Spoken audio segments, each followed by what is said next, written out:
penangkapan ini merupakan tahapan dalam rangka kita mencocokkan keterangan yang telah diberikan tersangka NM selaku pelaku yang menyebabkan kematian korban dan tersangka AG yang membantu menguburkan korban. Bahkan posisi mayat yang mutar di dalam kuburan tersebut adalah Ibu Margaret.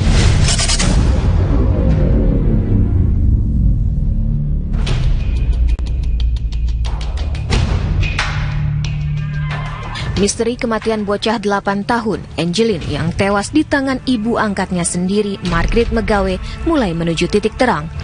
Setelah mendengar keterangan dari beberapa saksi baru yang didatangkan oleh Pusat Pelayanan Terpadu Pemberdayaan Perempuan dan Anak P2TP2A Bali minggu lalu, Polda Bali hari ini kembali melakukan rekonstruksi pembunuhan di kediaman Margaret di Jalan Sedap Malam dan Pasar Bali. Kali ini polisi menghadirkan 2 tersangka utama pembunuhan Angeline, Agustinus Tai dan Margaret McGawe, serta 2 orang saksi yakni pasangan suami istri Handono dan Susiani yang merupakan penghuni kos di rumah Margaret.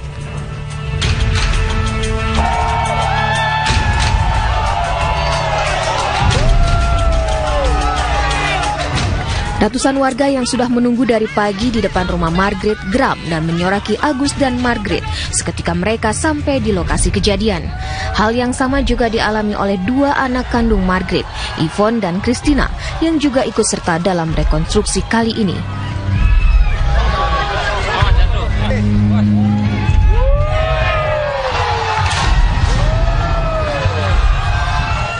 Ratusan personel polisi dibantu oleh para pecalang dan 2 kendaraan taktis pun dikerahkan untuk berjaga-jaga di sekitar lokasi. Pengacara tersangka pembunuh Angeline Agustinus Tai, Hotman Paris Hutapea, mengatakan dalam rekonstruksi hari ini terungkap dengan jelas peran Margaret sebagai pelaku utama pembunuhan Angeline. Ya, tadi sudah selesai adegan penguburan, di mana adegan terakhir itu adalah yang menguburkan adalah Agus, tapi disaksikan dibantu oleh Ibu Margaret. Bahkan posisi mayat yang mutar di dalam kuburan tersebut adalah Ibu Margaret. Okay? Hal yang kedua yang paling penting adalah rekonstruksi hari ini sudah arahnya sudah jelas bahwa TKP di kamarnya Margaret. Rekonstruksi ini disaksikan oleh tim kuasa hukum kedua tersangka. Sebanyak 98 adegan diperagakan oleh tersangka dan saksi. Tidak ada pernyataan dari tim kuasa hukum Margaret setelah melakukan rekonstruksi pembunuhan sadis ini.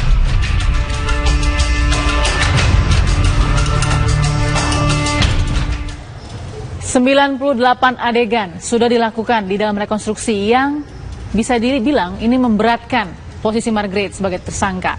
Kita juga akan berbincang bukan saja kemudian dengan Ibu Siti Sapura nanti dari P2TP2 yang akan bergabung, tapi sudah ada Bang Adenus Melia. Selamat malam, Abang, apa kabar? Baik, terima kasih. Baik. Bang. Ini sebagai kriminolog, Bang, melihat ada 98 adegan yang sudah berjalan, tapi yang menarik dari situ tadi pernyataan dari kuasa hukum Agus Tai, ya, Bang Hotman Paris, ada kondisi di mana Margaret memindahkan posisi Angeline. Artinya apa ini? Ya, seperti dugaan banyak orang bahwa memang pelakunya adalah ibu angkatnya. Yang pertama, yang kedua ada kemungkinan memang pembunuhan tidak dilakukan secara intensional. Dengan kata lain, lebih merupakan satu kecelakaan. Tapi kemudian yang ketiga, terdapat waktu yang cukup bagi dia untuk menenangkan diri, berpikir mengenai apa yang akan dilakukan dan mengontak Agus Tai. Nah, saya melihat bahwa tindakannya untuk memasukkan jenazah dan memindahkan posisi itu adalah bagian dari tadi hasil keputusannya setelah yang bersangkutan membunuh anaknya. Gitu. Bang, kalau dalam rekonstruksi skenario siapa sih yang harus dipakai pertama? Kan ada beberapa nih, ya kan? Agus dan juga Margaret punya masing-masing BAP masing-masing. Dari mana harus memulai rekonstruksi? Justru namanya kan rekonstruksi, ya, membangun satu konstruksi yang tetap gitu. Jadi memang ada kemungkinan di antara kedua tersangka ini plus ditambah dengan saksi dari kepolisian, itu kemudian ada yang nggak cocok, nggak match lah gitu ya, nggak matching kalau dalam bahasa sehari-hari. Akankah ada perdebatan dalam rekonstruksi? Saya kira begitu, dan kalau melihat dari rekonstruksi pada umumnya, malah yang muncul adalah hal-hal baru, ya, yang lalu kemudian bisa mengembangkan penyidikan bagi kepolisian. Jadi bukannya mengurangi malah menambah. Sebab bagaimana ya, kalau kita bicara mengenai kata-kata yang biasa dipakai untuk menggambarkan satu kegiatan ya, jauh, dekat, berat, itu kan semua dikata-katakan, dan banyak orang yang lalu nggak bisa mencari satu wording yang tepat untuk menggambarkan satu situasi kan. Nah, begitu dia gambarkan, lalu penyidik bisa bilang, wow, itu bukan itu cara menggambarkannya, sehingga kemudian dia bisa mengubah BAP-nya begitu. Oke, kita langsung terhubung dengan ada Mbak Ipung, Ibu Siti Sapura dari P2TP2. Selamat malam, saya sapa Mbak Ipung. Selamat malam, Mbak. Apa kabar, Mbak Ipung? Alhamdulillah baik. Baik. Mbak Ipung, dalam situasi yang memang sangat sibuk, tadi Anda juga sempat mengawal bagaimana jalannya rekonstruksi mungkin, silakan. Iya sih, rekonstruksi dari adegan yang pertama sampai 17 itu masih aman. Cuma begitu masuk ke adegan pembunuhan, Margaret sudah mulai tidak mau lagi melakukan adegan itu karena memang dia sangat menolak untuk jadikan PSK pembunuhan gitu. Jadi sudah mulai memakai peran pengganti, yaitu seorang polisi. Oke. Mbak Ipung, dari adegan 1 sampai 17, adegan apa yang dilakukan oleh Margaret? Itu kalau waktu dari 1 sampai 17 itu Margaret cuma ada di kamarnya aja lagi istirahat, dan ada beberapa adegan yang sempat berkomunikasi tapi tidak melihatkan wajahnya, cuma menyorot dari kamar. Dan setelah itu mulai adegan yang harus diperagakan oleh Margaret sendiri, mulai dia tidak bersedia karena sudah mulai mengarah ke hak pembunuhan. Oke, TKP utamanya ada di mana, Mbak Ipung? Ada di kamarnya Margaret semua, mulai dari adegan ke 18 ke atas itu kan mulai dari jam 1 sampai sore itu sudah mulai adegan di dalam kamarnya semua. Nah, ini yang mulai dipakai peran pengganti karena Margaret sudah tidak menerima status dia sebagai tersangka pembunuhan. Ya, yang paling Anda garis bawahi adegan apa, Mbak Ipung? Ya, penyiksaan yang dilakukan terhadap Angelin sampai meninggalnya dan sampai dibungkus dan sampai dikuburkan itu. Oke, nah di dalam rekonstruksi ini kan ada dua keterangan ya, antara Agus, saksi juga, dan kemudian keterangan dari Ibu Margaret sendiri. Ada perbedaan nggak di situ dalam rekonstruksi?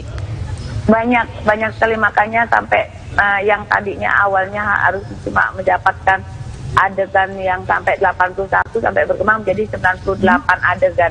Itu karena banyak sekali akhirnya hal-hal yang terungkap di TKP yang tidak ada di BAP, dan banyak juga adegan-adegan yang sudah dilakukan itu menjadi perdebatan panjang antara Margaret, Agus, dan juga para saksi yang hadir di TKP.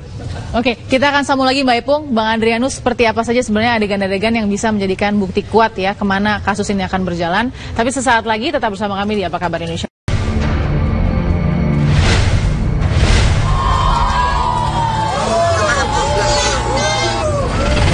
Rekonstruksi yang dilaksanakan ini merupakan tahapan dalam rangka kita mencocokkan keterangan yang telah diberikan tersangka NM selaku pelaku yang menyebabkan kematian korban dan tersangka AG yang membantu menguburkan korban.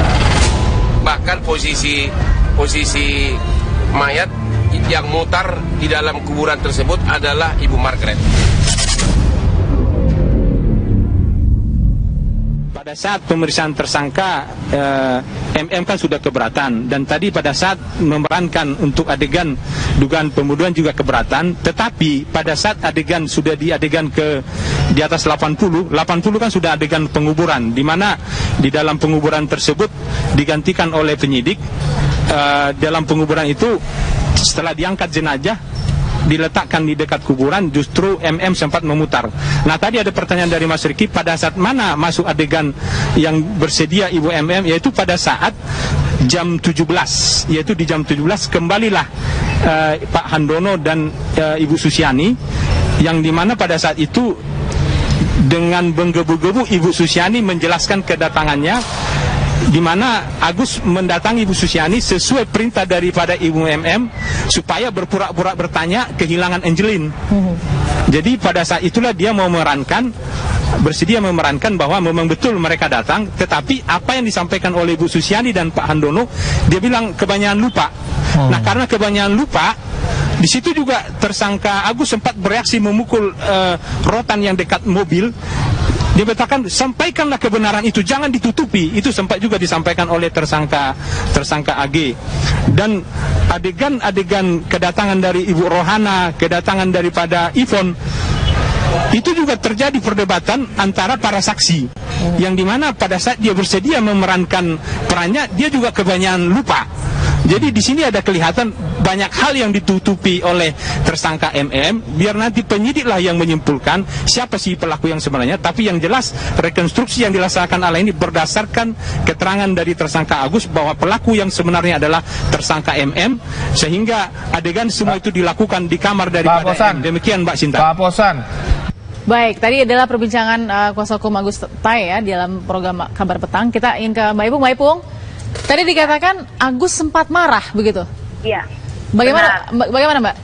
Iya, di adegan 94 sama adegan 98 itu menjadi perdebatan yang sangat panjang karena ada 3 versi yang muncul di adegan itu.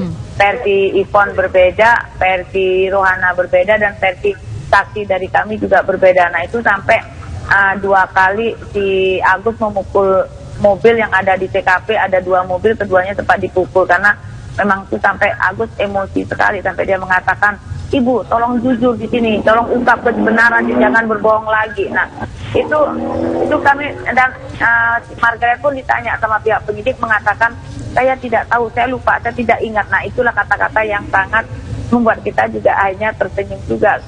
Dan sepertinya Bu Rohana luar biasa juga pasang badan di situ mengungkap sesuatu yang saya rasa tidak benar. Oke, berarti ada pembelaan juga terhadap Margaret begitu ya dari Rohana, dari Rohana ya tadi ya? Iya benar Mbak, sama Ivon juga. Oke, sama. Oke, jadi ada perbedaan apa yang paling krusial yang menurut Anda berbeda dengan BAP? Pada saat Bu saksi kami baru pulang dari kerja jam 17 malam itu, dia udah langsung dihadang oleh Bu Margaret sama di Agus di depan pintu sebelum dia memasukin sampai belok ke dalam sekali. Itu langsung ditanya, di Agus langsung pura-pura bertanya, "Angel hilang." Nah, ibu saksi kami mengatakan begini, "Loh, kenapa bisa hilang? Bukankah di rumah ini cuma ada kamu berdua?" Dia bilang gitu. "Coba ibu teli, periksa ini, buka ini mobil ini dan buka mobil ini juga. Dan periksa semua ruangan yang ada di TKP. Mungkin aja dia lagi tertidur atau lagi pingsan di dalam salah satu ruangan." Nah, Bu Margaret mengatakan begini, "Sudah, kami sudah periksa semua yang ada di TKP bersama Agus, tapi tidak ketemu." Nggak mungkin tidak ketemu, dan nggak mungkin juga Angel sampai hilang keluar, karena memang Angel tidak pernah ada di luar. Nah, itu pun ditanya sama Margaret, dia bilang, "Saya tidak ingat, saya tidak tahu," bahasanya seperti itu. Oke Bang, BAP rekonstruksi itu Bang Adrianus seperti BAP yang dalam praktek begitu ya. Tapi ketika ada 3 versi berbeda nih, bahkan ada emosi yang terlihat di situ, ada Agusta yang sempat memukul mobil karena kesal begitu ya. Apa yang bisa diartikan penyidik misalnya? Ya tentu penyidik akan mengambil skenario yang paling rasional ya, dan paling dekat dengan BAP. Itu yang pertama. Yang kedua, sebenarnya saya juga tertarik loh dengan banyaknya orang yang melihat, menyaksikan rekonstruksi tersebut gitu. Saya lalu berpikir bahwa ini kemungkinan bisa dijadikan sebagai satu serangan oleh penasihat hukum, terutama dari penasihat hukum MM, bahwa para tersangka, khususnya tersangka dari kliennya itu di bawah under duress namanya, di bawah tekanan begitu. Yang ketiga adalah bahwa saya berpikir begini, akan ada situasi di mana Ibu Margaret tidak mau melakukan tidak mau ikut serta dalam rekonstruksi, tapi juga di pihak lain Agusta tidak tahu apa yang terjadi. Nah, ketika kemudian ada pemeran pengganti yang melakukan, misalnya sebagai contoh pada saat pemeran pengganti melakukan adegan pembunuhan, itu adegan mana, ya kan? Jadi pasti ada situasi guessing, ya, situasi yang dimana penyidik akan mengira-ngira. Namun masalahnya di sini kita lalu berpikir, kalau bukan Margaret lalu siapa? Di sini kita bicara mengenai prinsip beyond reasonable doubt, ya, bahwa di atas keraguan-keraguan, maka siapa lagi kalau bukan dia? Mengingat di rumah itu hanya ada mereka berdua. Tapi begitu. Seorang tersangka boleh menolak sesuatu yang ada di BAP orang lain begitu sebenarnya? Boleh sekali. Dan sekali lagi ini kan bukan tercantum dalam hukum acara. Sebenarnya ini adalah bagian daripada kegiatan kepolisian, police investigation techniques namanya, di mana tidak ada gunanya dari segi mutu pengakuan. Karena sekali lagi yang akan nanti dilihat oleh hakim adalah pertama BAP, yang kedua adalah apa yang terungkap di persidangan. Nah, untuk itu maka hal-hal yang tadi yang muncul di selama rekonstruksi, tadi dikatakan bahwa Ibu Margaret yang membalik jenazah dan seterusnya, itu harus diucapkan oleh Agus Tai sebagai sesuatu yang memberatkan tersangka. Gitu. Oke, tapi penting kan rekonstruksi, Bang Adrianus tentu. Untuk tadi saya katakan bahwa justru lebih banyak manfaatnya ketimbang kelemahannya, mengingat tadi ada banyak sekali ketidakmampuan orang untuk memwordingkan, menarasikan sesuatu dalam bahasa tulisan begitu, sehingga kemudian ketika diperagakan tadi bisa pertama bukan begitu yang dimaksud, yang kedua tadi ada semacam konflikting dari sisi skenario, mungkin nggak disengaja tapi mungkin juga disengaja. Perbedaan persepsi begitu ya, ada seperti itu. Ya kan nggak semua orang yang bisa membaca, bisa mengemukakan misalnya mengenai arah angin, ya posisi, moving, itu kan nggak semua orang bisa kan. Nah, dengan rekonstruksi tersebut itu lalu kemudian semua dibuat clear. Oke, dengan Margaret memilih melakukan adegan 1-17 dan kemudian baru lanjut di atas adegan 80 yaitu adegan penguburan. Artinya apa pesan yang akan diberikan oleh Margaret? Mungkin dua. Pertama memang sengaja sebagai bagian dari strategi upaya pembelaan diri. Namun kedua juga ada kemungkinan dia memang tidak bisa lagi menahan sedihnya.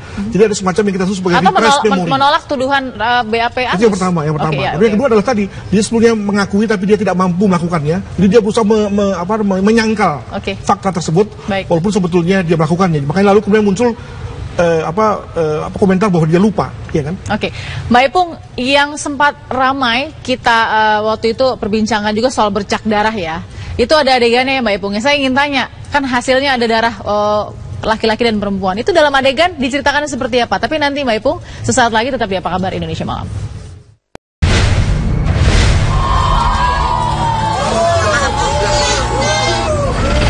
Rekonstruksi yang dilaksanakan ini merupakan tahapan dalam rangka kita mencocokkan keterangan yang telah diberikan tersangka NM selaku pelaku yang menyebabkan kematian korban dan tersangka AG yang membantu menguburkan korban.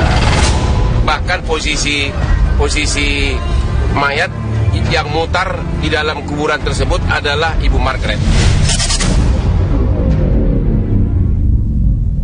Kembali ke perbincangan kita, saya ingin langsung ke Mbak Ipung. Ada adegan-adegan tadi yang sudah diceritakan, tapi adegan pembunuhan Mbak Ipung, di mana ada darah di situ yang sangat menjadi bukti kuat. Bagaimana ceritanya? Kalau masalah pembunuhan yang ada di TKP kan di kamarnya Margaret itu, Margaret kan sama sekali tidak mau memperagakan. Itu cuma pakai peran pengganti, adalah boneka dengan polisi sendiri yang melakukan sesuai dengan arahan si Agus. Jadi Margaret sama sekali tidak mau terlibat di dalam situ, gitu Mbak. Oke, bagaimana dengan bercak darah penjelasan Agus di situ, Mbak Ipung? Ya itu kan memang dibantah semua dari awal oleh penasihat hukumnya juga, mengatakan itu adalah darah kucing, darah kucing. Tapi kan Agus sempat emosi juga, sampai sempat memarahi Bu Margaret juga untuk berkata jujur. Nah Margaret tetap aja tidak mengaku gitu loh Mbak. Oke, kemarin kan sudah ditolak pemeriksaannya kan, Ibu Margaret menolak pemeriksaannya. Dari P2TP2 ada lagi yang mau diberikan kepada pihak kepolisian atau sudah? Ada Mbak, kami lagi ingin membawa satu saksi lagi, yaitu inisial C yang terlibat dari awal dalam pencarian Angelin, karena memang pertama kali si C ini menganggap memang benar Angel itu hilang karena diculik, bukan karena dibunuh. Makanya pada saat dia membaca ada berita hilangnya si Angel di media sosial, dia langsung menghubungin nomor HP yang tertera di dalam berita hilangnya Angelin, yaitu Christine dan Ipon. Nah, tapi yang intent yang menghubungi si C ini adalah si Ipon selanjutnya. Sampai akhirnya dia mengatakan bahwa polisi tidak serius menangani kasus hilangnya Angelin. Nah, jadi dia punya inisiatif sendiri untuk memasang iklan baru dengan ada tebusan 40 juta, yaitu dari inisiatifnya si C. Cuma 2 hari setelah berita itu dimuat di media sosial oleh C, Ipon secara intent menghubungi si C terus menerus dan mengatakan tidak ada orang yang menghubungi dia yang katanya dari Pak Jo dan minta tebusan sampai 150 juta dan untuk mengirim segera ke nomor rekening BNI. Baik, Mbak Ipung, P2TP2A, saya sempat ingat kita berbincang, Anda yakin bukan hanya Agus dan bukan saja Ibu Margaret. Anda masih pada posisi itu? Masih Mbak, saya belum berhenti sampai di sini. Saya akan berusaha untuk mencari kebenaran ini seperti dengan apa yang saya katakan dari awal. Tidak hanya Maju dan tidak hanya Agus terlibat di sini. Masih ada orang lain yang ingin saya usahakan supaya aja ada jalan lagi dan ada orang-orang lagi yang berhati emas yang bisa menghubungi saya untuk membuka tabir ini, Mbak. Oke. Bang Adrianus, P2TP2 ini penyelidikannya sudah jauh banget ke dalam ya, karena sudah yakin juga bukan hanya 2 orang ini saja, tapi ada lagi yang lain. Tapi rekonstruksi yang tanpa 2 orang yang mungkin P2TP2A punya keyakinan itu akan seperti apa jalannya? Missing link tadi ada nggak kekhawatirannya di situ? Saya sih menduga begitu ya, karena tadi ada saat di mana Agus Tai tidak melihat sendiri pembunuhannya dan MM tidak mau mengaku begitu ya. Nah, kembali pada tadi prinsip beyond tadi, gitu ya. Apakah itu kemudian lalu dapat diterima oleh hakim apa tidak, begitu ya? Itu yang satu. Kedua, sebetulnya rekonstruksi sendiri kalau dibicara mengenai negara-negara maju, itu sudah ditinggalkan kok. Sebetulnya kenapa? Karena sebetulnya dengan kemajuan teknologi IT ya, itu kan dapat digantikan dengan animasi kan, 3D gitu ya. Sehingga lalu lebih mudah bagi para pihak yang terlibat seperti para tersangka ini untuk kemudian memberikan keterangan, oh itu nggak betul begitu dan harusnya begini. Namun di Indonesia masih memakai rekonstruksi yang sifatnya fisik dan ada kemungkinan ada distraksi ya. Jadi tadi saya katakan seperti apa distraksinya? Ya banyaknya orang itu kan lalu kemungkinan bisa memberikan semacam tekanan bagi tersangka untuk apakah ngaku tidak ngaku, exaggerated ya, berlebihan atau justru malah menolak sama sekali. Sebab tadi ada ibu itu yang hadir, para penasihat hukum dan seterusnya. Nah, yang ketiga adalah bahwa kalau kita bicara mengenai fakta forensik seperti DNA, sidik jari, lalu lain itu semua akan dicocokkan tuh pada saat-saat tertentu di mana fakta forensik itu kemudian harus muncul. Nah, kalau kita bicara mengenai fakta digital, percakapan telepon yang tadi dikatakan oleh Ibu sebagai kemungkinan bisa mengimplikasikan orang lain, saya kira ini juga belum dibuka oleh polisi tuh. Sebab saya kira ketika 2 orang ini, Ibu MM dan Agus Tai itu sudah berkoordinasi lah begitu. Saya kira akan ada pihak yang ditelepon oleh Ibu MM ini dalam rangka mengatakan apa yang terjadi. Nah, mestinya kemudian bisa terekam tuh begitu. Ketika ada missing link dan 2 orang itu tidak melakukan, maka pasti ada orang lain lagi, begitu. Ya, bisa saja. Ya betul, dan dalam hal ini memang polisi berkewajiban mencari orang yang ketiga itu gitu ya. Hanya masalahnya adalah kalau itu tidak ada, maka polisi terpaksa harus insist dan membuat satu ya skenario bahwa memang pelakunya adalah Ibu MM walaupun tidak ada orang yang melihatnya. Bang Adrianus, singkat, ketika kemudian sudah dilakukan oleh Ibu Margaret dan juga Agus Tai ada posisi penguburan dan memindahkan posisi penguburan, ini terlihat tidak? Ini merencanakan atau tidak? Atau bagaimana cara melihatnya? Ya, pembunuhannya sendiri saya kira tidak terencana. Ya. Ada unsurnya insidental. Ya, entah karena dia marah luar biasa, sebenarnya si Angelin sudah semakin ketakutan, sudah semakin lemah. Namun mengenai penguburan sendiri, saya kira perencanaan ya. Ada unsur melenyapkan barang bukti. Bersama-sama untuk ya gitu. Dapat diduga dengan itu adalah bahasa-bahasa hukumnya. Jadi memang kita bisa mengenai 2 aktus reus yang kemudian bisa menjerat terutama Ibu MM dalam konteks 2 ini. Baik, berarti bisa saja dikatakan setelah itu ada perencanaan juga ya? Ya, dalam rangka menghilangkan jasad korban ya, bukan dalam konteks pembunuhannya. Gitu. Baik, berarti bisa pasal berlapis begitu ya, Bang? Pasti berlapis. Oke, Mbak Ipung, terakhir, Anda masih yakin akan membawakan saksi? Kapan itu akan dikeluarkan nanti, Mbak Ipung? Hari Rabu, besok jam 9 pagi kita mau ada saksi, Mbak. Mudah-mudahan ini bisa mengungkap tabir siapa sebenarnya ada di balik selain Margaret dengan Agus. Baik, kita nantikan kerja keras juga dari P2TP2 tentunya. Mbak Ipung selamat bertugas dan bekerja kembali. Mbak Ipung tetap jaga keselamatan Anda. Dan Bang Adrianus terima kasih juga sudah memberikan analisanya tadi. Mudah-mudahan bisa membuka juga tuh tadi. Rekonstruksi ini bagian dari pendukung yang juga sangat penting begitu ya. Baik, kita akan sambung lagi apa kabar Indonesia Malam dengan tema yang lain. Ini merupakan kepentingan masyarakat soal jaminan hari tua yang kabarnya ingin direvisi. Seperti apakah?